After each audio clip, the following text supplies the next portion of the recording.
The founder of WikiLeaks, Julian Assange, has been found guilty by a court in London of breaching his bail conditions in 2012.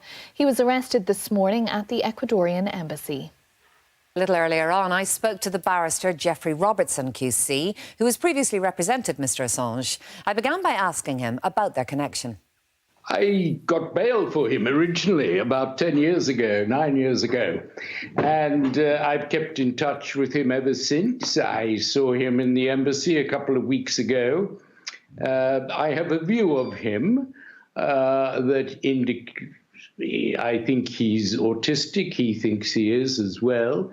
But he's a genius in many ways, and he stood out against the United States, providing information of public importance about the misbehavior of American troops and the CIA, and he's now being punished for it. I suppose it's important to reflect the US side here. Their allegation is that Julian Assange aided and abetted, I suppose, Chelsea Manning in accessing information that neither of them had any right to, and they would say potentially caused danger to US citizens. I think let's deal with that further.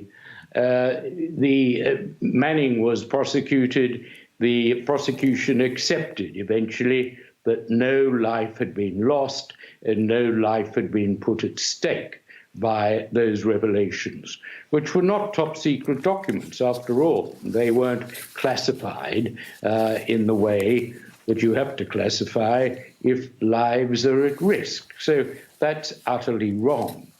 If you recognize what WikiLeaks revealed, you see that those revelations are firstly of public interest, the pressure that was being put on America by others to invade other countries. And secondly, you see that the material was of intense public interest and is still being referred to by newspaper reports, in books. Can we go back to Julian Assange himself? I know you have been visiting him in the Ecuadorian embassy over the last 7 years, I believe. I think you saw him as recently as 2 weeks ago. Was he expecting this, and how is he? As far as he is concerned, of course, he was expecting this. He found that he had no privacy, that rumours were circulating that it was deliberately making it tough for him. So I think that's why WikiLeaks released that information a few days ago in the hope perhaps of forestalling what did happen, which was that he was thrown out on the streets. In fact, he was forcefully put in the hands of the police. But I think the next question is whether he will get a fair trial in England. I think he will, from higher court judges who have to decide whether he should be extradited to America. And then, I suppose, if he does go to America, whether he will ever get a fair trial there, even if you dislike Julian Assange